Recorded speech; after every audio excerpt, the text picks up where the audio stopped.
तो ये देखिए, इसको जैसे कि हम बताए हैं आपको, इसको क्या बोलते हैं, आर वेव। तो आर वेव में स्मॉल स्क्वायर को काउंट कर लेंगे कितना है। अब यहाँ से देखिए, यहाँ से स्टार्ट हो रहा है आपका आर वेव, यहाँ से स्टार्ट हो रहा है। तो इसमें देखिए आपका 3 स्क्वायर इसमें है, और एक large square, 2 large square, 3 large square, 4 large square, और एक ऊपर ये चला गया है। ठीक है, तो 4 इंटू 5 कर देंगे यानी कि 20 हो जाएगा। 4 इंटू 5 कर देंगे यानी कि 20 हो जाएगा। और 20 वो, और ऊपर एक 21 और 3 नीचे में, तो 21 और 3 कितना हो जाएगा, 24 हो जाएगा। ठीक है, अब हम देखेंगे लीड थ्री में देखेंगे एस वेव को। अब इसको बोलते हैं हम लोग, यहाँ से यहाँ तक को एस वेव बोलते हैं। ठीक है, तो लीड थ्री में ये देखिए बड़ा लार्ज स्क्वायर, ये देखिए बड़ा लार्ज स्क्वायर 2, तो 5 दूना 10, और 10 एक 11, 11 एक 12, तो 24 प्लस 12 कर देंगे तो ये आपका हो जाएगा 36 हो गया।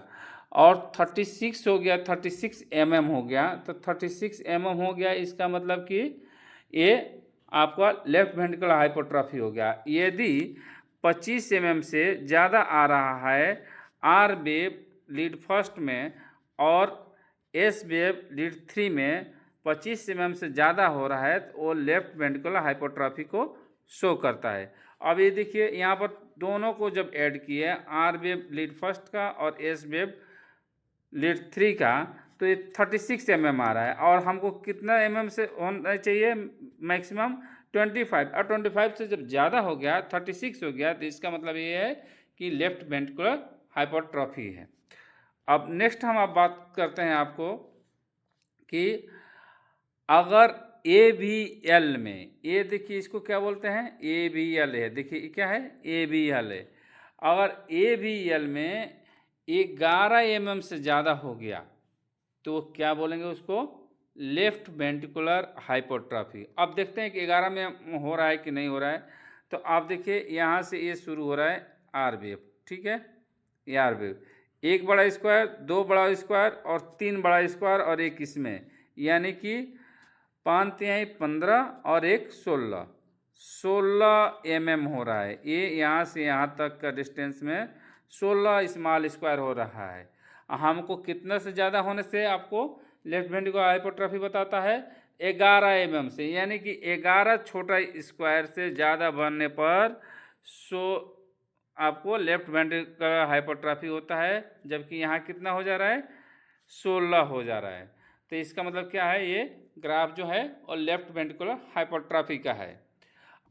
यदि लीड फर्स्ट में आर वेव का जो एम्पलीट्यूड होता है, यदि 14 mm से ज़्यादा हो जाता है, कितना mm से, यदि 14 mm से आर वेव का एम्पलीट्यूड लीड फर्स्ट में ज़्यादा हो जाता है, तो वो भी लेफ्ट वेंट्रिकुलर हाइपोट्रोफी को शो करता है। अब हम इसको लीड फर्स्ट, ये है देखिए, ये यहाँ पर लिखा हुआ है लीड फर्स्ट में हम काउंट करते हैं आर वेव का एम्पलीट्यूड। तो ये बड़ा है 5, 10, 15, 20, और 2 22, और 22 और 3 25, यानी कि 14 से ज़्यादा हो गया, 25 हो रहा है। तो ये क्या हो जाएगा आपका, ये भी लेफ्ट वेंट्रिकुलर हाइपोट्रोफी को शो करता है।